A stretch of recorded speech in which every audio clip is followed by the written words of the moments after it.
ආයිබෝවන් යාළුවනේ අද අපි පෙල්ලාලේ යන්නේ ලස්සන වීඩියෝ එකක් ගැන.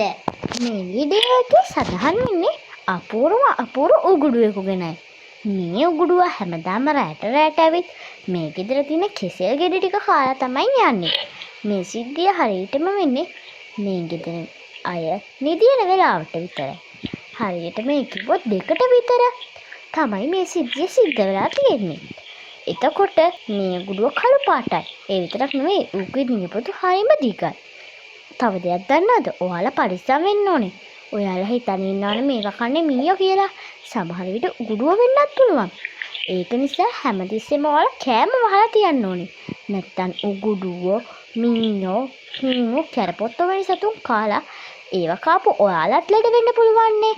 ඒක හින්දා මගේ වීඩියෝ පොතේ මෙතනින් අවසానයි. අපි නැවත එකකින් හමු වෙමු. බයි බයි. බයි බයි. බයි බයි. බයි බයි.